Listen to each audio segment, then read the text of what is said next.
lainnya siapa ya tadi ya? Kan LPII 1 ya. Oke, yuk. Ayo, udah.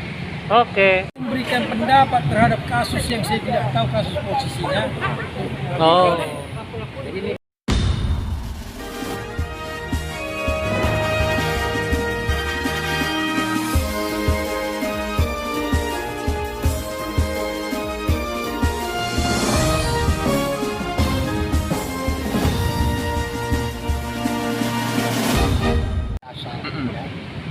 Ahli ini memang berbeda keterangannya betul.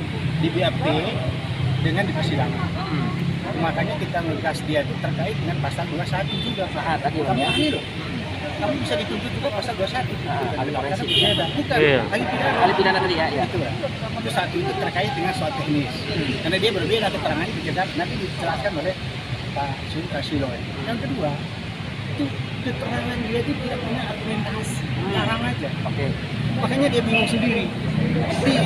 Di BAP-nya itu dia menceritakan menjudge itu advokat salah, tapi kita ditanya di situ dia bilang enggak. Gitu. Terus keterangan siapa dong? Makanya kita merefer kepada pasal 21 itu. Iya. Itu kita ngegas tadi. Dari dasar teorinya itu dia sudah nggak benar. Ya. Antara di BAP sama fakta persidangan ya, Bang Sudah, ya? iya.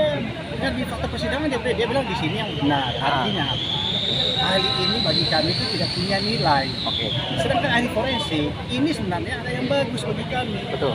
Karena dia membuka cerita bahwa dari alat ya HP tadi. HP tadi nomor Betul. telepon itu Iya. ada perintah dari si terdakwa ini, kamu harus memberikan keterangan berdasarkan peraturan perundang-undangan di penyidikan. Penyidikan, betul. Padahalnya di dakwanya tidak Oh, gitu. mengajarkan dia untuk tidak memberikan keterangan, kan sudah nggak benar itu. Betul. Itulah makanya kita kejar terus tadi itu. Siap. Soal ahli forensik itu jadi sangat berbeda memang. Sebenarnya artinya apa? Ahli ini juga tadi bagi kami tidak membawa apa-apa, hanya menguntungkan terdakwa juga terkait dengan ya, perintah dia itu. Karena perintah dia selama ini kan didapat oleh jaksa bahwa dialah yang menghalangi Iya, mengalami proses hukum. proses hukum. Ternyata LPI dari, ternyata dari fakta yang tadi itu dari ahli forensik di WhatsApp dia itu menyuruh kliennya untuk ya, mengikuti memberikan jawaban terhadap pertanyaan klinik menurut peraturan perundang-undangan. Itulah Oh, WhatsApp. gitu. Itu dia. Oke, Pak Susilo, dari kacamata hukum bagaimana konsekuensi Pak Susilo. logisnya?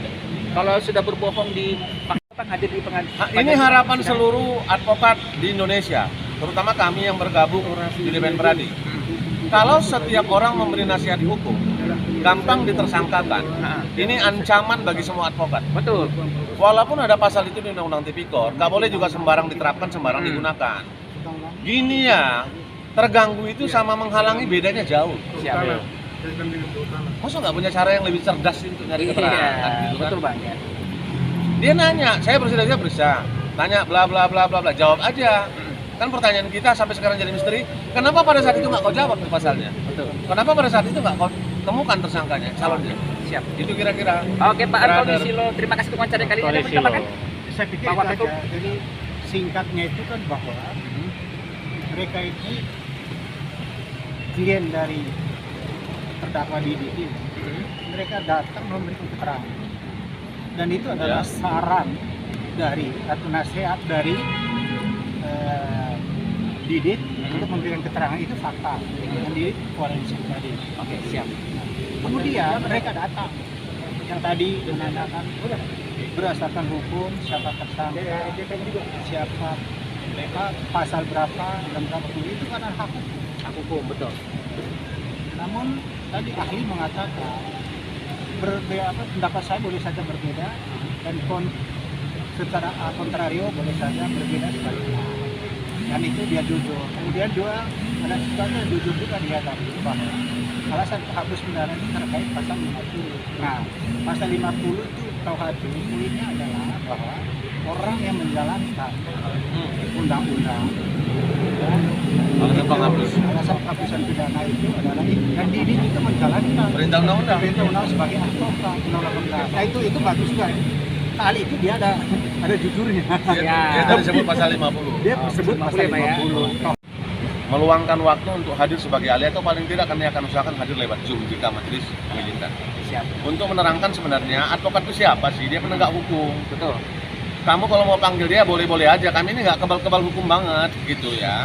Tapi dalam konteks kami menjalankan tugas profesi, ada ketentuan, kau panggil lewat organisasi supaya kami periksa. Tadi kan ahli juga ngawur, dia berani masuk yang ke bukan wilayah kaliannya. Contohnya Pak, yang ngawur Lalu dia sebut, tadi sebut ditanya sama penyidik soal undang-undang advokat, dia jawab. Lalu dia tahu apa soal undang-undang advokat? Nomor Kami 18 kejar, ya? ya 18 tahun 2000. Nah. Nggak paham tugas advokat, tapi dia bilang bahwa Didit nggak menjalankan tugas. berarti menuduh dong Bahwa Pak? itu, ya. Itu gimana Itu, konsekuensi hukumnya? itu tadi masuk waktu. Ah. Ya, sebenarnya dia yang memberi keterangan palsu di pengadilan. Oke, konsekuensi Tapi hukumnya. kan dia bukan keterangan. Oh, bukan keterangan ahli ya. Ahli Namanya ada pendapat pendapatnya. ya. Di situ dia selamat. Bisa diterima sama hakim atau tidak tuh? Ya, terserah terserah hakim. kan. Oke. Cuma kan di tingkat penyidikan pendapat dialah yang membuat penyidik menyeret Didit ke sini jadi terdakwa. Oh gitu. Iya dong. Oh, iya, Terus iya, apa iya. dong? Kalau nggak kata dia, ini abu-abu nggak jelas, pasti nggak masuk. Nggak masuk sini. Iya. Betul. Oke Pak. Nah, Harap. advokat, ya dasarnya jelas dulu nih. Advokat ketika menjalankan profesi dengan etiket baik, Membela etiket klien, baik ya. jelas, membela klien tidak dapat dituntut pidana dan perdata. Kalau begitu, pertanyaannya nih, apa perbuatan-perbuatan dari si advokat, dari Didit di kasus ini yang masuk kategori merintangi, menggagalkan penyidikan? Itu tadi, ahli di keterangannya kepada penyidik sudah menjelaskan bahwa 7 klien Didit ini kualifikasinya merintangi. Karena itu advokatnya adalah dianggap turut membantu menghancurkan, gitu-gitu. Nah, setelah kami membaca seluruh keterangan ahli seperti dijelaskan Waketum tadi, mestinya keterangan ahli berbasis pada pengetahuan, ilmu pengetahuan, knowledge, pada teori-teori hukum, bahkan dia boleh menyebut norma, undang-undang, seterusnya. Itu tadi yang kami tanya, apa dasarmu? Kan yang dilakukan oleh Didit adalah menyarankan ke kliennya, sebelum kau diperiksa, tanya dulu pasal berapa ini, berapa kerugian negara. Dan ketika saksi-saksi yang jadi klien Didit itu dihadirkan di persidangan, kami bertanya, kalau waktu itu kau misalnya tanya, disebut penyidik pasalnya pasal berapa, kerugian negaranya disebut, siapa terduga pelakunya, kau jawab nggak pertanyaan penyidik? Mereka semua bilang, iya kami jawab, karena belum dicantumkan pasalnya nggak mereka jawab, itu yang dianggap menghalangi. Oh gitu. Kan mudah persoalan ini. Iya. Mestinya ditanya, disebut aja pasalnya, Pasalnya, sebut KUHP, kerugian ya. negaranya, kalau belum ada taksiran, ya. Sebut siapa terduga pelakunya, karena itu menurut hukum semua. Nah. Kalau begitu, pertanyaannya apa sih, kami tanya kali, perbuatan Didit ini yang tidak berdasarkan hukum? Itikat baik itu kan harus hukumnya berdasarkan hukum. Semua yang dinasihatkan Didit ke kliennya berdasarkan hukum semua. Tadi kami tanya ke ahli, nggak ketemu. Kenapa kau bilang kualifikasinya merintangi, dasarnya apa? Ada indikator nggak? Berdasarkan keilmuan? Nggak ada. Ada referensi nggak? Dia sebut yang salah. Jurisprudensi putusannya, siapa tuh? Fredrik Yunadi. Faktanya beda dengan yang dialami Didit. Pak ahli Didit, pidana ya. ya Didit menghadirkan klien, bersedia diperiksa, sehat.